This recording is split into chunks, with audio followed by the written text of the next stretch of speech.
تقرير هناخده من خلال رأي الجمهور في الشارع الإماراتي. رأي الجمهور الإماراتي في دولة الإمارات، هنشوف إزاي بيحتفلوا بعيد الأب ورسالة لكل أب ودوره وتوقيره ورد الجميل لكل أب ضحى وربى أبنائه. يلا بينا نتابع التقرير. مساء الخير، نتعرف باسم حضرتك. مساء الخيرات، أنا اسمي غسان. أهلا وسهلا. أستاذ غسان، حضرتك من دولة إيه؟ لبنان.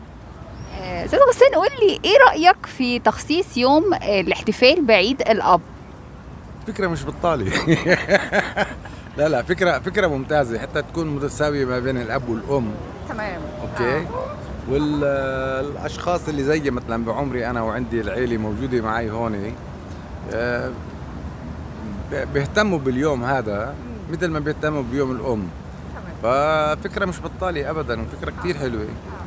حضرتك شايف ان دور الاب مهم جدا، وانه يعني هل الاب زي دلوقتي الاب الحالي زي الاب زمان؟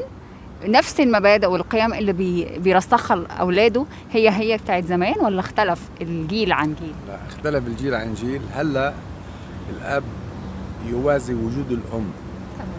التنين بيساووا بعض بالمعامله او بالتدريب الاولاد او بالامور بالطريقه هذه. بس التطورات اللي صارت في العالم كلياتها جعلت مسؤوليه الاب اكثر بكثير من الايامات الماضيه. الايامات الماضيه ما كانش فيها ديك المسؤوليات، وما كانش في المشاكل اللي عم بيصير هلا بالدنيا، والمشاكل اللي بتواجه الاولاد والامور بهي الطريقه. فصارت مسؤوليه الاب اكثر، يعني بيتبنى الاب انه يدرب اولاده بطريقه يواجهوا فيها العالم اللي عم بيصير هلا، يواجهوا فيها القرف اللي عم بيصير علينا من جميع انحاء العالم. احنا مسمينا العالم الثالث بالوقت اللي احنا مش العالم الثالث، احنا العالم الاول. حد من الاولاد يجيب لحضرتك هديه في عيد الاب ولا؟ كلهم جابوا لي، والله كلهم جابوا لي. ايه هي نوعيه الهدايا؟ نفس هدايا عيد الام يعني ورود مثلا او جابوا لي عشان اكون معاكي اوكي، يعني كلام مضبوط. جابوا لي كيك، قالب كيك صغير هيك، وات نوت باد يعني. طيب ايه. كل سنه وحضرتك طيب. تسلمي، الله يخليك. ابن حضرتك. نعم. تعرف باسمك؟ طارق الشاعر.